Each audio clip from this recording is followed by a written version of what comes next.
Welcome to WVTC TV Network, capturing family moments in real time, bringing families closer together from the comforts of home. We are unleashing something different to the world.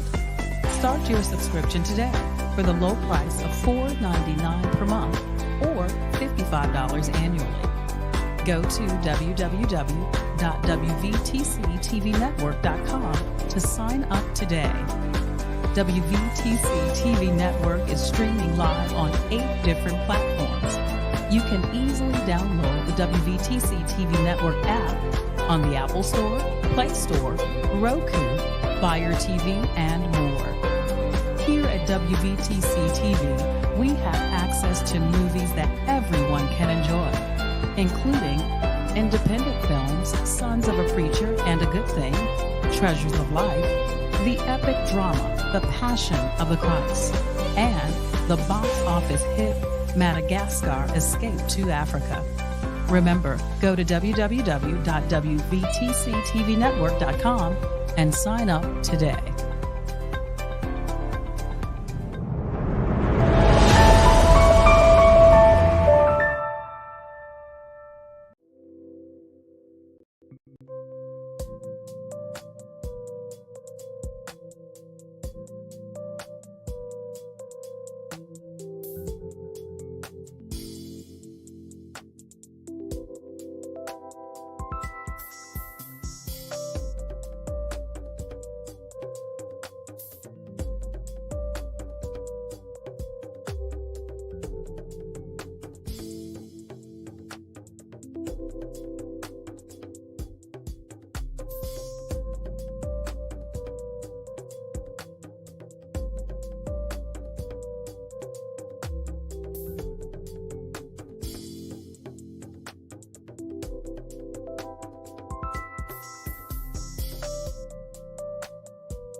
Hey there, fam.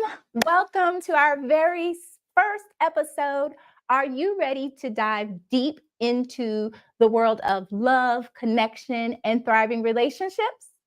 Well, I am your girl, Dr. Toya Flowers. I'm a licensed marriage, couple, and family counselor, and I also have a PhD in counseling.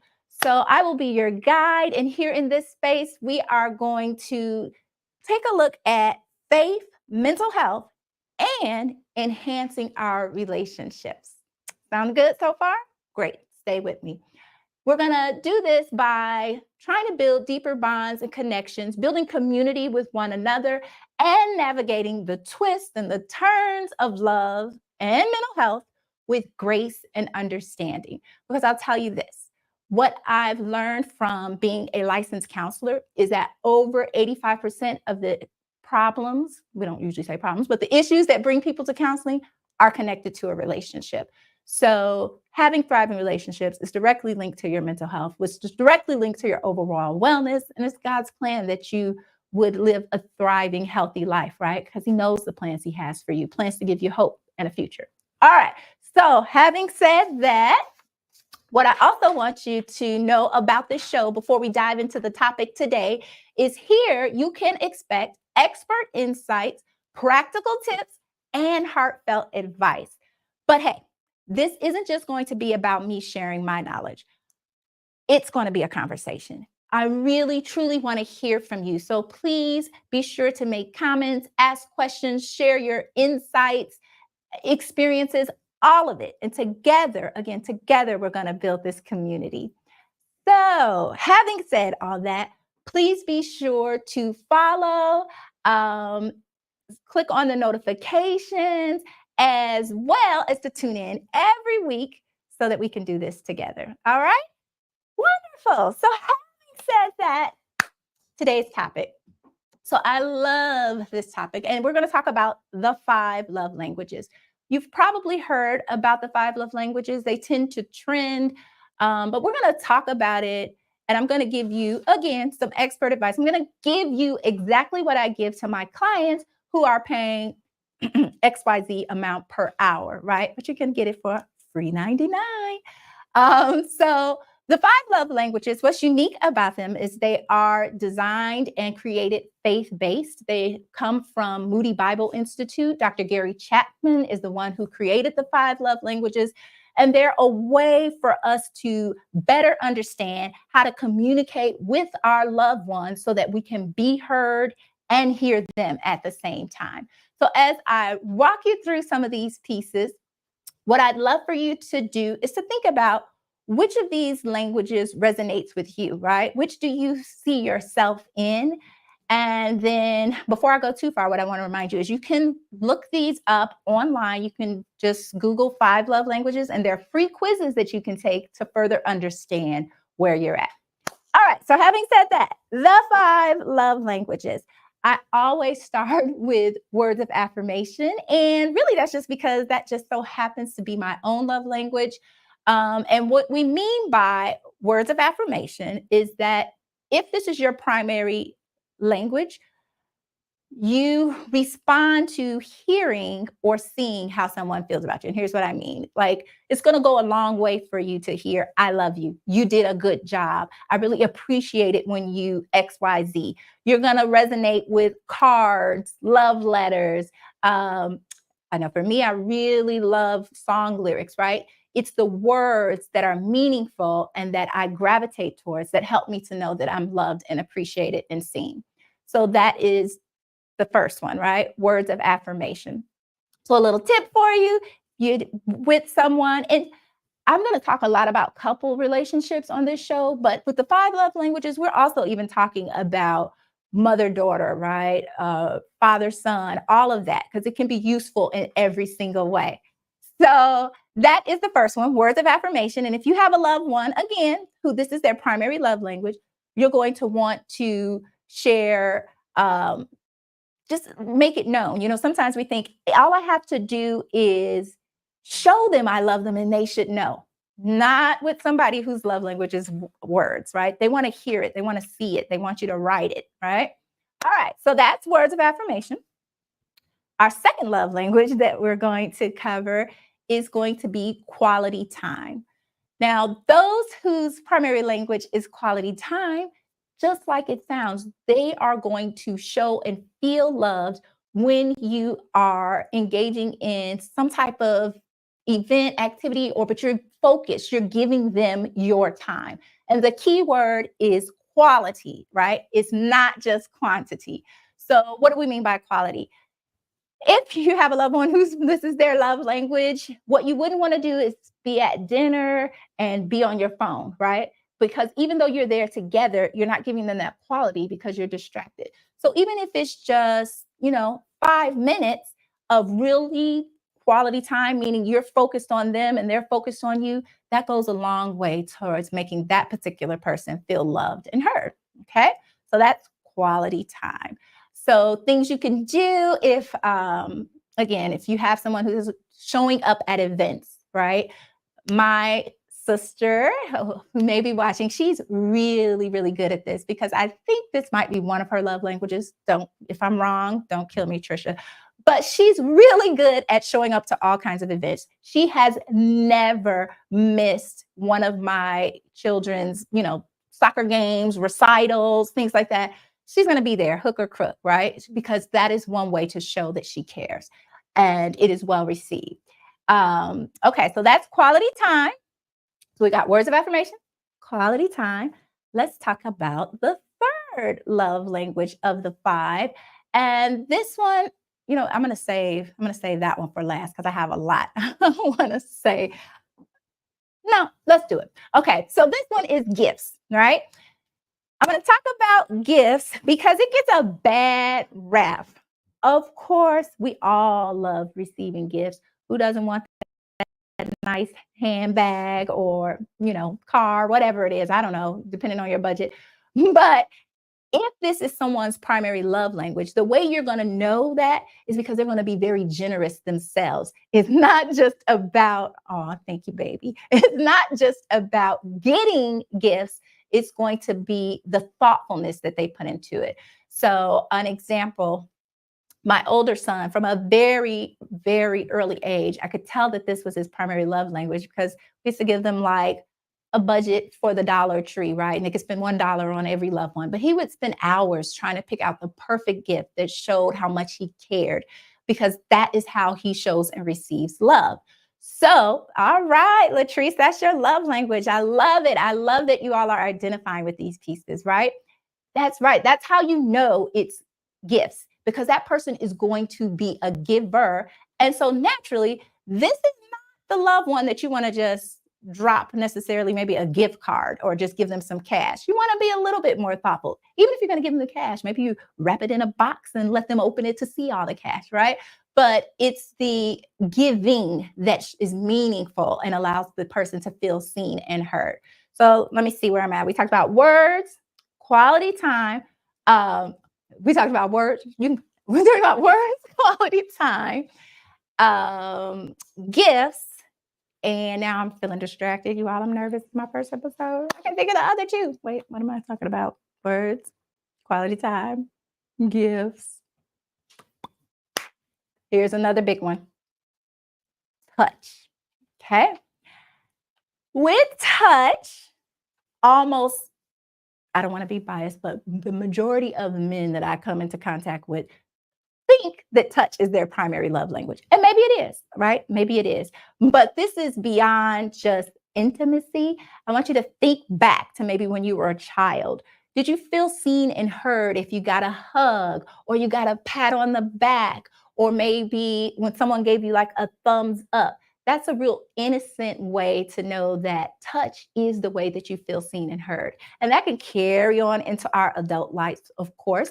So these people are going to be very physically affectionate, right? I know a young person, I won't say who they are just in case they don't want me to, but when they were young, because touch was the way they felt loved and heard, they'd like to snuggle right up close to mom, sleep in the same room, be physically close, because that helped them to feel connected. And the same is going to be true as adults. Oh, I love it, right? Your daughter's love language is gifts. Love that, right? So we have to be thoughtful if we're recognizing how our relatives and loved ones want to receive love. But when it comes to touch, what we wouldn't want to do then is ice this person out, right? Like, and what do I mean by icing them out? Put them in a doghouse, give them the cold shoulder, because that's going to hit on a different level, as my teenager likes to say, than it might for somebody like me whose love language is words. So that is touch. So we got words of affirmation, quality time, gifts, touch, and I'm still missing one, but I'm still missing one because my brain is freezing because I'm nervous, y'all. So stay with me. Stay with me. It'll come to me. When I think of the fifth one, I will give you some examples. But in the meantime, what I want to do is talk a little bit more about who cares, right? Why do we have to waste time understanding our loved one's love language? And the best way I can explain this to you is to think about real language, right? So if, for instance, I speak Spanish, right? And maybe you speak English. We don't speak the same language. And what we'll often try to do is talk louder. Have you ever seen that, right? When two people don't speak the same language, and instead of trying to figure out a way, they just start yelling. Like, I'm like, no habla inglés. And you're like, oh, you don't speak English? Well, I still don't understand what you're saying because you're still coming to me from only your perspective.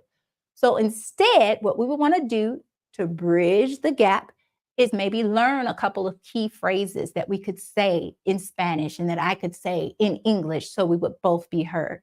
And the same is true for the love languages, right? What we really do is, especially in couple relationships, is we expect someone to feel loved only coming from our language. So I'll use myself as an example, words of affirmation. I might want to give you a card every week, right? But if your love language, I just thought about the fifth one, so it's coming to you really soon. But if your love language happens to be quality time and you would rather we go for a walk, you're not going to feel seen and heard. And even though I am pouring out and trying to show you that, I have to try to meet you in the middle. What do I mean by meet in the middle? Perhaps you can understand that this is a genuine expression of love for me because that's how I feel seen and heard. And I would have to understand that it's the quality time that matters to you. So I'd have to try to find some kind of way to get some quality time. So maybe not just giving you a card, but putting in the card something cute like meet me across the street at the park for a picnic. Okay, something like that. All right. Thank you, Raymond. So what I want you to know, Raynard, I'm sorry, what I want you to know about the fifth love language that finally came to me is acts of service. Okay, this is another big one. So if this happens to be your love language, you show and feel most love when doing something for others, right? So this might be cooking or cleaning the house, getting the car fixed, putting air in the tires, washing the car, right? But you're a doer. You do for those who you love. And that's how you show that you care deeply for them. So if you happen to have a loved one whose love language is acts of service, you're going to want to find little things that you could do to maybe help lighten their load, to help them feel seen and heard.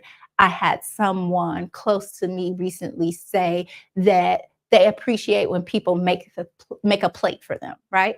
That's an act of service. That would be an expression of love.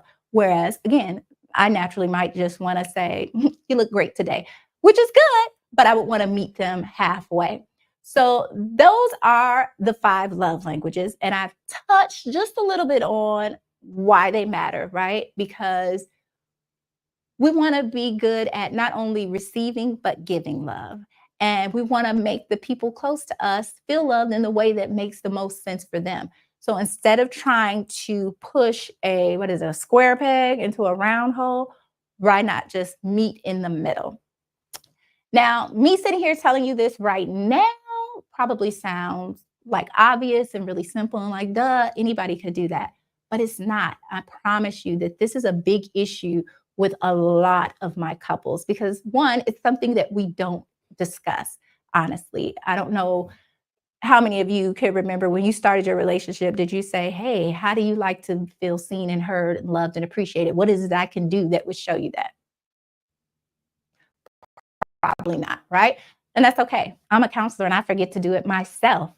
But what you can do is go and take this free quiz, see what it is, and then it actually is going to list out things, little, things you can do, little so if you're not real creative, tips, tricks, and things you could do to express love in that way. And again, you could do the same for your children and help them cultivate their language earlier on so that they don't have to go through the same learning curves that you have. Because most of the time, couples are going to struggle with feeling an imbalance, right? Feeling like one of us is doing more for the other. And sometimes that is true, that is the case. But other times it might just be that we're not seeing how our loved one is trying to show us their expressions of love. I'm so happy to see all of you in the comments. If you have a question or anything like that, please do feel free to put it there and I will try to give voice to it and answer that question. It doesn't necessarily have to just be about the 5 love languages. It could be about anything related to mental health, relationships, and faith. But if it is, I'll make sure to try to answer it to the best of my ability. So having said that, I'm going to keep talking about relationships, moving from the love languages, just talking about communication, right? As a couples therapist, when I'm training, because I'm also a professor at a university, and so when I'm training students, how we often describe couples counseling and what brings people in to see us, it's communication, right? We call it the common cold of counseling because almost every couple is going to come in and say, we're just having communication problems, which may be true. right? But often what has to happen is we have to dig a little bit deeper to figure out what is the issue, what's causing the communication problem. And I'll tell you in my experience, sometimes it's something small, like not understanding each other's love language. And sometimes it's something huge, like um, infidelity or generational destructive relationship patterns, things that we're really going to have to work on. But they always start by saying it's just a communication problem. And so, what I'm hoping that we can do on this show, in addition to, oh, thank you, Renard, great question. Are the five love languages equal in value, or are they ranked one higher than the other? That is such a good question. I love that. And that's one I haven't been asked. They're equal, right? And the reason they're equal, because as human beings, and we're all just trying to navigate this life to the best of our ability, none of us are better or more evolved than the other, right? So just because I like words, that's because I'm wordy. I talk for a living. That doesn't make my love language any better than the person who maybe would mop the floor for you to show their love or would buy you a beautiful gift, right? So they're all equal. There isn't a rank order. And wherever you find yourself within the love languages, embrace it. Know that. Begin to think about what it is that makes you feel loved and communicate that to the people in your life. The biggest mistake we can make is to say, and I honestly hear this all the time. I'm going to do my rabbit ears. They should know. No, they shouldn't, right? They're not you. How would they know unless you've told them? So give them a chance. Tell them, hey, X, Y, and Z makes me feel loved, seen, and heard. Are you able to do that? Can you do that for me? Can you meet me in the middle and see what happens? So great, great question. Like I said, in this space, we're going to continue to talk about all things related to faith, mental health, and relationships. We're going to go over actual communication strategies and tips and techniques that are used within the world of counseling. And we're going to connect those to the Word of God, right? What I learned, and I'll begin to close with you all on this, what I learned throughout all my schooling and training to become licensed in this field is that as licensed, we call ourselves clinicians, we do a lot of research, and research is those surveys and things like that, where we're watching to see what makes relationships work, right? And what we'll often find is there'll be some little golden nugget that will emerge. For instance, there's this thing called the positive to negative ratio, right? For every one negative you share with an adult loved one, you need five positives to offset that, just to keep the balance so that it doesn't begin to feel like you're criticizing or negative of them. If it's a child, that ratio is 11 to 1, right? But that came through the research. And I remember when I was hearing things like that as a student, it would immediately remind me of the Bible. And I would think, well, of course, it already said the power of life and death is in the tongue. And this is just a living example of how that plays out in our day-to-day lives now. So we'll be pointing out and bringing to life scripture and what science has said about it and how it impacts those relationships so that we all can have the happy, healthy, thriving relationships that you deserve, that God has for you. And so that when that person, if you don't have them already, when that person shows up, you're ready, right? You're healthy, you're whole. You're not a half a person, but you're ready to really nurture that couple relationship or any other kind of relationship, whether it's parent, child, siblings. We're going to dive into it all. I will be having lots of special guests with expertise in a variety of areas. We're going to, again, talk about everything. We're even going to talk about how to flirt, right? How to flirt in a holy way, right? So that, you can get the attention of that guy or girl that you've been seeing across the pew and all of that. And maybe you didn't know what to say or do. We're going to talk about it all. Nothing's off limits. So please do share your thoughts. Let me know what you might want to hear. Share your questions. And we're just going to tackle this together. We're in it together. I'm trying to think if there anything else I want to say in my last 5 minutes that I have with you all? I want to let you know that we're also planning an actual retreat, and the details of that will be coming up in some of the upcoming shows. But at these retreats, it'll be a place and a space where you can come, connect, and talk with experts in the field, such as myself and many others, and learn and grow in that space, right? We'll tackle these things face to face. And what's beautiful about that is we know iron sharpens iron, right? And I always want you to know, yes, studied this, yada, yada, yada, but I still need to learn and grow. I don't have it down packed either. I'm still learning. And so you don't have to have judgment if there's something you find out you're doing right, you're not doing right. It doesn't matter. Do you have a willing heart? And are you prepared to be watered so that you can grow, right? And if that's the case, sky's the limit. You have nowhere to go but up. And so, thank you all. So I'm so happy.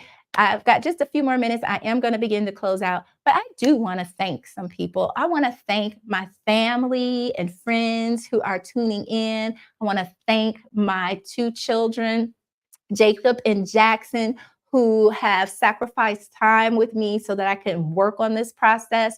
And, you know, some of you know, some of you don't, and maybe we'll get into it in future shows, but it's not been an easy road for me these last few years. I have been going through quite a bit. That's why you haven't heard as much from me. That's why haven't been at as many events and showing up. So I really had to, if you think of a turtle, I had to go into my own shell to come out and get to this place.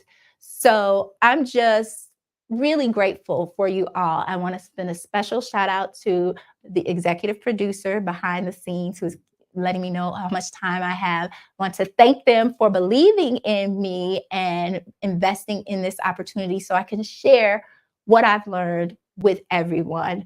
My sister, my mom, my cousins, all of my Facebook friends, I love you all so much. And I hope you will continue to tune in every Tuesday at 6:30 p.m. and bring your questions, your experiences. We're even going to get into some skits, all kind of stuff. So thank you, thank you, thank you, thank you. If there aren't any questions, I see our comments and they're making my heart smile. And you know why? You all know why, right? This is like a pop quiz. Why would the comments make me so happy? They're words of affirmation, right? So thank you all. I love you. I adore you. And stay tuned until next time.